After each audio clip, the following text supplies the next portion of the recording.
Bismillahirrahmanirrahim. Assalamualaikum warahmatullahi wabarakatuh. Saya Hanifah Ditya Ismayanti dari kelas Ekonomi Syariah I. Di sini saya akan membahas tentang tahrij hadis.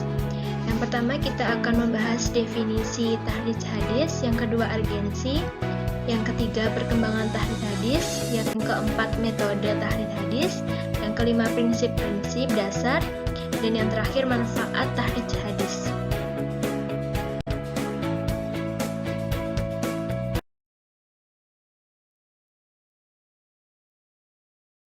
Langsung saja teman-teman, kita yang pertama yaitu definisi tahrij hadis. Tahrij menurut istilah adalah penunjukan tempat hadis pada sumber aslinya yang mengeluarkan hadis tersebut dengan sanadnya dan menjelaskan derajatnya ketika diperlukan. Pengertian tahrij al-hadis dari beberapa pengertian diantaranya ialah suatu usaha mencari derajat, sanad, dan rawi hadis yang tidak diterangkan oleh penyusun atau pengarang suatu kitab. Mengemukakan hadis berdasarkan sumbernya atau berbagai sumber dengan mengikut sertakan metode periwayatannya dan kualitas hadisnya. Yang kedua, kita akan membahas tentang urgensi tahrij hadis.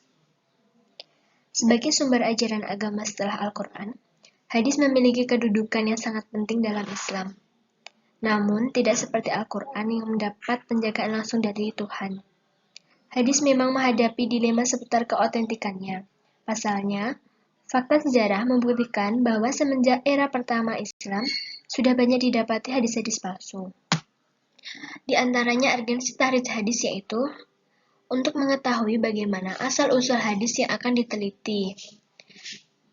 Nah, selanjutnya untuk mengetahui ada atau tidaknya syahid dan mutabi pada sanad yang diteliti. Dan yang terakhir, untuk mengetahui riwayat hadis yang akan diteliti. Perkembangan tahrij hadis. Pada awalnya, tahrij dilakukan sebatas untuk mengetahui letak sebuah hadis pada sebuah kitab atau literatur. Sementara, kegiatan lanjutannya berupa penelitian kualitas hadis dilakukan jika dirasa perlu. Penelusuran yang dilakukan dalam proses tahrij hadis bermuara kepada kitab atau literatur yang menyebutkan hadis beserta sanadnya yang dimiliki sendiri oleh penulis kitab atau literatur tersebut yang tersambung sampai Rasulullah.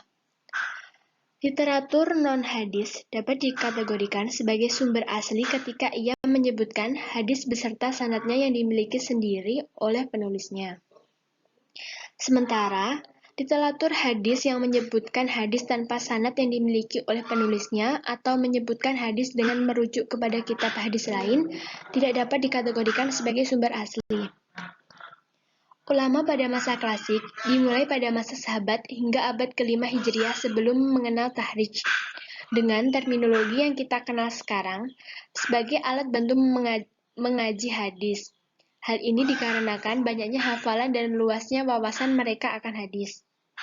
Belakangan, banyak ulama yang melakukan kajian tahrij terhadap kitab-kitab yang telah beredar di masyarakat, yang tidak menjelaskan kualitas hadis yang dicantumkannya.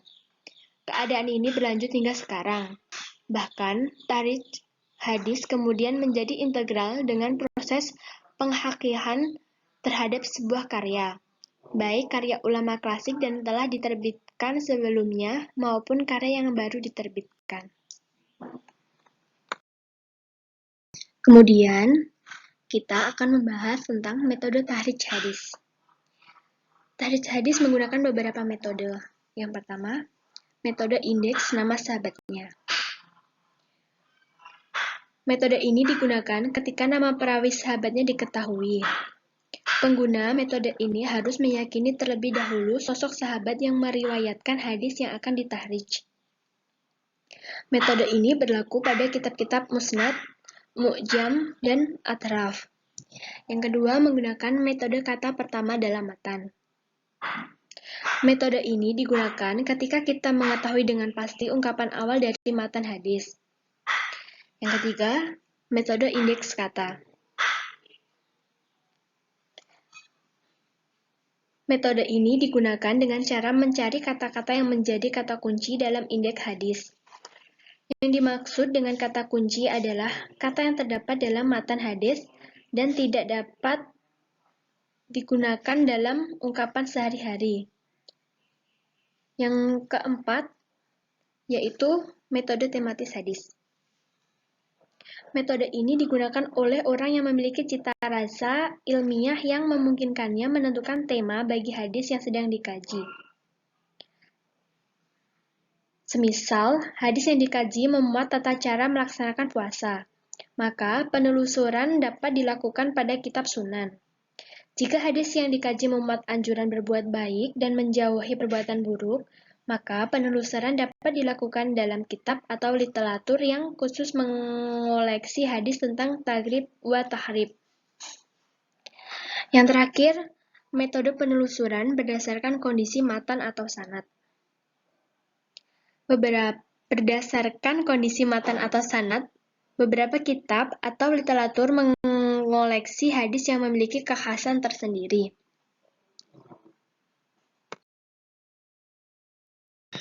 Eits, masih ada 3 lagi cara yang bisa digunakan untuk menelusuri letak hadis.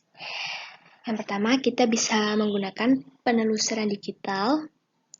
Yang kedua, kita bisa menggunakan penelusuran melalui internet. Dan yang terakhir, kita bertanya kepada pihak yang dianggap bisa memberitahu letak hadis.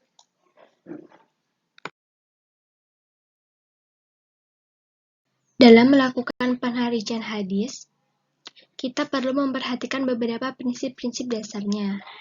Yang pertama, tahrij bersifat mandiri. Dalam artian, kajian dilakukan pada satu sanad periwayatan, dan penilaian diberikan pada sanad yang dikaji itu tanpa harus meneliti seluruh sanad yang ada. Kedua, sebanyak mungkin informasi terkait hadis yang ditahrij dipaparkan. Misalnya, penilaian ulama atas kualitas hadis itu, ketersambungan sanadnya, sanad lain yang menguatkan atau justru yang matannya bertolak belakang dengan hadis yang ditahrij, penyebab kedhaifan hadis. Ketiga, suatu hadis seringkali diriwayatkan melalui lebih dari satu orang sahabat. Ketika seseorang melakukan penahrijan hadis, dengan ketentuan bahwa hadis tersebut diriwayatkan oleh sahabat fulan, Abu Hurairah misalnya, maka hadis yang dikaji haruslah memiliki sahabat itu dalam mata rantainya. Sementara sanad lain yang bermuara kepada sahabat lain digunakan sebagai syahid dan mutabi. Sementara, jika perawi sahabatnya tidak ditentukan, maka kita dapat memilih dan menentukan hadis mana saja yang akan ditahrij. Keempat, dalam penahrijan perlu diperhatikan substansi matan hadis, variasi redaksional matan, kajian atas sanad berupa biografi beserta kualitas para perawi, kajian atas kata-kata yang unik dan tidak lumrah, kajian waktu dan tempat terhadap masing-masing perawi sebagai alat bantu penelusuran ketersambungan sanad, dan keunikan sigah al-ada atau ungkapan masing-masing perawi dalam sanad ketika meriwayatkan hadis. Kelima, tahrij hadis dilakukan berdasarkan substansi matan hadisnya. Dalam arti, kita mungkin akan mendapati beberapa sanad hadis yang substansi maknanya sesuai dengan yang kita kaji. Sementara, redaksional matannya berbeda, atau sebagian ada yang matannya diringkas. Keenam, tahrij hadis dilakukan terhadap sebuah riwayat, sehingga penilaian diberikan kepada riwayat itu. Maka ungkapan yang diberikan adalah bahwa hadis ini sahih sanadnya atau hadis ini dhaif sanadnya. Yang ketujuh, penilaian terhadap seorang rawi merupakan ijtihad yang didasarkan data biografi yang tersebar dalam literatur biografi perawi. Di sini, perbedaan pendapat di kalangan ulama seputar kualitas seorang perawi merupakan sebuah keniscayaan. Penggunaan kaidah jawa ta'dil dengan proporsional dapat membantu kita dalam menentukan kualitas seorang perawi. Kedelapan, atau yang terakhir, standar masing-masing ulama jarwa ta'dil dalam menilai seorang perawi berbeda, sehingga perlu menelusuri lebih jauh ketika terjadi perbedaan pendapat terkait kualitas seorang perawi.